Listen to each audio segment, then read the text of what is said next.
Hi everybody and welcome back to the channel. My name's Nicole and this is Dusty Book Sniffers, and today I'm here for a bingo weekly wrap up. So let's get started.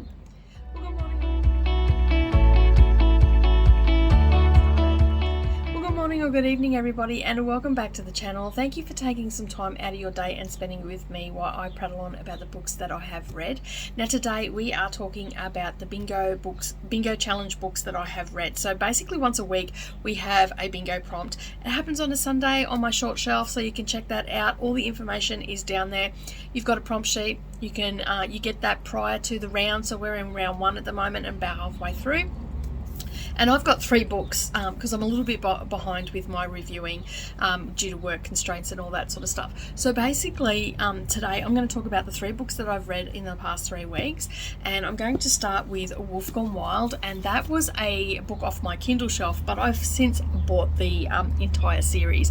Now the prompt for this one was actually to read an indie author or a self-published author, and I had this one. I think I just went searching and seeing what come up, and I picked this purely by the cover, and I'm glad that I did. So it's following the story of Evie and Matteo.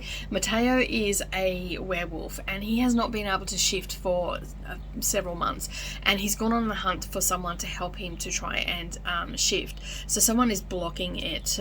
He feels like he's got a curse or something like that on him. So he has sought out Evie, and he's gone to this bar and he's met Evie, and she is from a very powerful New Orleans witch family. Like, they sort of run the show there, and so basically he meets her in this bar and all that sort of stuff. And it just follows that storyline there. But I actually really enjoyed reading this book. I've subsequently gone and purchased all of the books and pre-ordered the 6th book. And they're all now sitting on my shelf, including the novella, which is called Walking in a Witchy Wonderland. There's a novella that she's got there. So this book actually has how many pages? It's got 367 pages. I also had it on audio as well because I originally had it on Kindle with audio. So I was really happy that I decided to go with this one. And so basically I had a fun time reading this book. Like, this was a really, really fun, and there's some crass moments in it. The werewolf, so there's this internal dialogue going on for Matteo, and his inner wolf is basically being really crass and rude and all the rest of it. And throughout the book it's highlighted, so it's in bold, so you know it's the wolf that's talking. Now Matteo is an artist and he seems very well mannered and all the rest of it. However, his wolf is very rude, and so like he throws off all these one-liners to about what he wants to do to Evie and all the rest of it. And Matteo is very much falling in love with Evie, and but her family doesn't want her to have anything to do with him and all that sort of stuff. It was just a fun read. I had a lot of laugh out loud moments, and I thoroughly enjoyed myself. I've given it a 4-star rating. Like, it's not an exceptional book, but it's still up there. I would even go as far as, in a couple of years' time, pick it up again and read it. But I wanted to support the indie author, and that's why I've gone and purchased her books. So yeah, I've got them all on my shelf now, and as I said, I've even pre-ordered book 6, but thoroughly enjoyed it. 4 stars from me. If you like a good romantic comedy, then you're going to love this, with a little bit of magic in it and all that sort of stuff. And the series is called Stay a Spell. So I'm looking forward to getting into the other ones. I've pretty much ditched my TBR except for my bingo prompts because I've got the Women's Prize for Fiction long list is coming out, so I'm hoping that I'll be able to read some of them and slip some of these in. If not, this will definitely be I will set it down to read the whole series in a month or something a bit later on in the year. Alright, so the next prompt was to read a secondhand book. Now last year I went to a book fest here in Kingaroy. The local schools put it on and they collect money for the P&C. And I picked up a heap of Alice Hoffman books. Now, for those who don't know who Alice Hoffman is, she wrote the book Practical Magic, and then the movie came out that had Sandra Bullock and Nicole Kidman in it. It was quite popular in the 90s, early 2000s, something like that. Well, I read Practical Magic back then. Long time ago. So basically I seen a lot of her books down there, and I think I ended up grabbing 3 or 4. This is the second one that I've got. Now, the first one I read of hers was Here on Earth, and it didn't really gel with me. Like, I still read it because it was a bingo prompt as well. I still read it and I finished it, but I wasn't really happy with it. I think I ended up giving that 2 or 2.5 stars. This one I've actually given a 3-star rating. It's not an exceptional book, but it was good because it held my attention, and basically it jumped around a lot, but it got to the point where I was just like, I'm really curious. I don't know what this book is going to do and how she's going to wrap it up or anything. Not that I wanted a pretty little wrap up or anything, but as I said, this is the one that I read. It's called Skylight Confessions, and it says on the front, if you like Jodi Picoult, you'll love Alice Hoffman. So a friend of mine, Chrissy Stitches on Instagram, she loves Jodi Picoult, and she's actually sent me a book for me to read, which I want to pick up in the next couple of months and get that read. This one, it was broken up into 3 parts. It didn't have chapters or anything like that, but it did have little stars at the end. So I'm assuming that was the chapter break. But it was basically a book that was broken up into 3 parts. And basically, Aralyn Singer, her father dies. So the opening scene, her father dies, and there's a lot of internal dialogue going on in her, like what she's thinking to herself. Her dad's just died, she's thinking about different things. It's a little bit of magic thrown in there that she's thinking about and stuff like that, and basically around destiny, basically she's thinking. And so her father's died, and she's standing on the veranda looking out into the world, and she's basically thinking to herself, the next person that comes along, the next boy that comes along, she's going to marry him. That's the person that she's meant to be with. That's her destiny, and all this sort of stuff. So in comes John Moody, his name is, and he comes along. He's lost, and he stops and asks her for directions, and basically and then just he's like asked for directions, and then it's just jumped, and then all of a sudden they're in bed and naked and doing the do and all that sort of stuff, and I'm like, okay. And then he sort of gets lost in a fog type thing, and is infatuated with her and how beautiful she is and all this sort of stuff. 3 days later, he sort of like comes to his senses, and he just takes off. And then she follows him to, this is just a brief overview of the first part. This all happens in the first couple of pages. And then she follows him to the university where he goes. I think he's studying architecture, and he's there, and then she turns up, and then all of a sudden he's like, no, I don't want to have anything to do with you, and all this sort of stuff. And then she's crying, and then next thing you know, it jumps again. They've married and they've got a baby. And I'm like, what the heck is going on? Now, this child is, his name is Sam, and it's sort of following his story and her story, and she ends up going to this house, John Moody's house, and it's it's all made of glass. So there's glass everywhere, and so when you lay in bed at night, you can see the stars and all that sort of stuff. And so she ends up living there. The parents leave and go somewhere else, and she ends up living there with John Moody, and he's very distant and has nothing to do with the child, and his mum is making excuses for him, saying, oh, he's always been like that. And anyway, Aralyn ends up focusing on her child, and subsequently there's a whole plot line there where there's some cheating going on and all that sort of stuff, and it's quite a dysfunctional relationship, really. And Sam seems to be Sam is the child that they've had, and I would go as far as to say that he has either some serious mental health issues, or he is just a little bit autistic, maybe on the spectrum a little bit. He doesn't like to talk to anybody. He doesn't really look at anybody. And this is just the first part. For such a small book, there is a lot to unpack in this book. And then so this house that they're living is quite famous because John's father built it. He was also an architect, and it's been famous for quite some time. it's been in lots of magazines and all that sort of stuff. I don't understand totally, like I got to the end of the book, I still don't understand totally what the relevance of the house was. At first I thought it might be, you know, those in glass houses, that sort of thing. I still really don't understand what I read overall.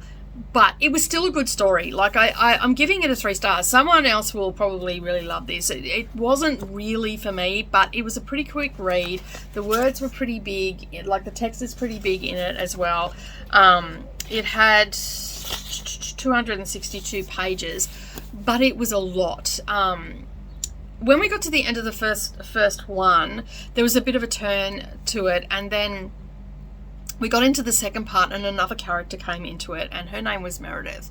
And she ended up looking after, because in the first part there was infidelity and fights and all that sort of stuff. Not violence or anything, but there was infidelity, and subsequently another child was born. So Meredith ended up coming to the house after seeing John Moody somewhere. She came to the house and ended up being the nanny. And there was some questionable judgment calls on the parents in this. So by this time,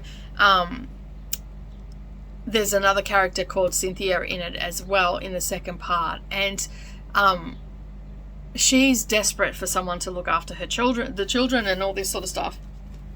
And so all of a sudden they are basically